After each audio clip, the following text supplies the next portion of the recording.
प्रश्नोत्तर सीरीज के इस अंक में आप सबका स्वागत है। आज हम कक्षा 11वीं का राजनीति विज्ञान लेके आए हैं। एक बहुत ही महत्वपूर्ण प्रश्न पर आज हम लोग चर्चा करेंगे, भारतीय संविधान की विशेषताएं। तो आइए देखते हैं। भारतीय संविधान की जो पहली विशेषता हमने लिया है कि भारत का संविधान लिखित एवं निर्मित संविधान है। तो लिखित संविधान का क्या मतलब है? भारतीय संविधान की बहुसंख्यक बातें लिखित हैं, इसलिए इसे लिखित संविधान कहा जाता है। और निर्मित संविधान का क्या मतलब है? तो चूंकि यह एक चुनी हुई संविधान सभा द्वारा एक निश्चित समयांतराल में तैयार हुआ, इसीलिए इसे निर्मित संविधान कहा जाता है। अगली विशेषता है, भारत का संविधान नम और कठोर संविधान का मिश्रण कहा जाता है। तो ऐसा क्यों कहा जाता है? तो भारतीय संविधान में कुछ ऐसे प्रावधान हैं जिसे साधारण बहुमत द्वारा संशोधित किया जा सकता है, जबकि कुछ ऐसे भी प्रावधान हैं जिन्हें संशोधित करने के लिए संसद के पूर्ण बहुमत के साथ साथ आधे राज्यों के विधानसभाओं की सहमति भी आवश्यक होती है। इसीलिए भारतीय संविधान को नम और कठोर संविधान का मिश्रण कहा जाता है। अगली विशेषता है, विश्व का सबसे बड़ा संविधान। भारत का संविधान विश्व का सबसे बड़ा संविधान है। मूल संविधान में 395 अनुच्छेद व 8 अनुसूचियां थी, लेकिन वर्तमान में 105 संशोधनों के बाद 470 अनुच्छेद व 12 अनुसूचियां हो गई हैं। अगली विशेषता देखते हैं, संपूर्ण प्रभुत्व संपन्न संविधान। तो भारत का जो संविधान है संपूर्ण प्रभुत्व संपन्न संविधान है।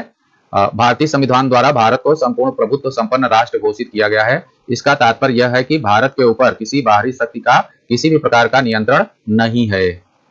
अगली विशेषता देखते हैं, भारत का जो संविधान है वो समाजवादी संविधान है। तो इसका क्या मतलब है? भारतीय संविधान द्वारा भारत में समाजवादी व्यवस्था की स्थापना की गई है। इसका तात्पर्य यह है कि सरकार की नीति ऐसी होनी चाहिए कि अमीर और गरीब के बीच की खाई को कम करने का प्रयास हो। अगली विशेषता देखते हैं, भारतीय संविधान में भारत को धर्मनिरपेक्ष राष्ट्र घोषित किया गया है। तो इसका क्या मतलब है? भारतीय संविधान द्वारा भारत को धर्मनिरपेक्ष राष्ट्र घोषित किया गया है, जिसका तात्पर्य यह है कि भारत किसी भी धर्म को अपना राष्ट्रीय धर्म घोषित नहीं करता है तथा भारत के सभी नागरिकों को अपने पसंद के धर्म को मानने तथा उसके अनुसार आचरण करने का अधिकार है। अगली विशेषता है, लोकतांत्रिक शासन व्यवस्था। यानी भारतीय संविधान द्वारा भारत में लोकतांत्रिक शासन व्यवस्था की स्थापना की गई है, अर्थात संप्रभुता का अंतिम स्रोत जनता है। जनता अपने प्रतिनिधियों के माध्यम से शासन करती है।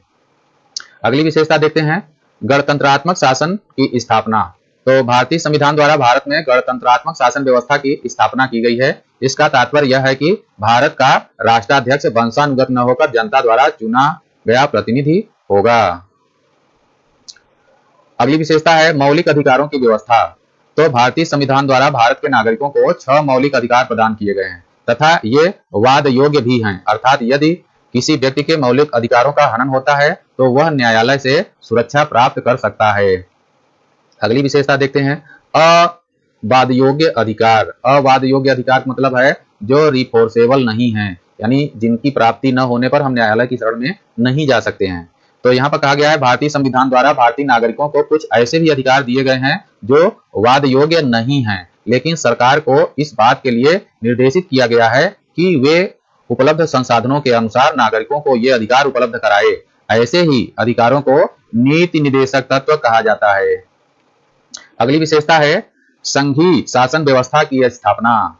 तो भारतीय संविधान द्वारा भारत में संघीय शासन व्यवस्था की स्थापना की गई है। इसके अनुसार पूरे राष्ट्र की एक केंद्र सरकार होगी तथा हर प्रांतों की अलग अलग राज्य सरकारें भी होंगी तथा दोनों सरकारों के मध्य एक लिखित व कठोर संविधान द्वारा शक्तियों का विभाजन है। अगली विशेषता देखते हैं, भारत में संसदीय शासन प्रणाली की स्थापना की गई है। भारतीय संविधान द्वारा भारत में संसदीय शासन प्रणाली की स्थापना की गई है। इसके अनुसार कार्यपालिका विधायिका के प्रति उत्तरदायी होती है। अगली विशेषता देखते हैं, स्वतंत्र व निष्पक्ष न्यायपालिका की व्यवस्था। भारतीय संविधान द्वारा भारत में स्वतंत्र व निष्पक्ष न्यायपालिका की व्यवस्था की गई है तथा न्याय पुनर्विलोकन की शक्ति भी इसे प्रदान किया गया है, अर्थात कार्यपालिका को कोई आदेश या विधायिका द्वारा बनाया गया कोई कानून संविधान के किसी प्रावधान का उल्लंघन करता है तो न्यायपालिका उसे शून्य घोषित कर सकता है। अगली विशेषता देखते हैं, लोक कल्याणकारी राज्य की स्थापना। ये क्या है? भारतीय संविधान द्वारा भारत सरकार को लोक कल्याणकारी राज्य की ओर आगे बढ़ने के लिए प्रेरित किया गया है। अनुच्छेद 38, 39 के अनुसार भारत की नीति ऐसी होनी चाहिए कि उत्पादन के साधनों का संकेंद्रण समाज के कुछ व्यक्तियों या वर्गों तक सीमित न हो जाए तथा समाज के कमजोर व गरीब लोगों को आर्थिक सुरक्षा प्रदान की जाए। तो इसे लोक कल्याणकारी राज्य कहते हैं। अगली विशेषता देखें, अल्पसंख्यक वर्ग के हितों की सुरक्षा।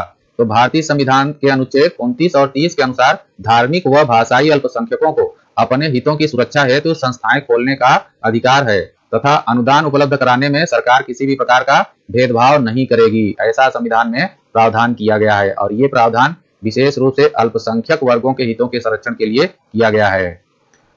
अगली विशेषता है विश्व शांति की स्थापना। भारतीय संविधान के अनुच्छेद 51 के अनुसार भारत सरकार को निर्देशित किया गया है कि वो विश्व शांति की दिशा में आगे बढ़े। इसीलिए भारतीय विदेश नीति कूटनिरपेक्षता और पंचशील के सिद्धांत पर आधारित है। धन्यवाद।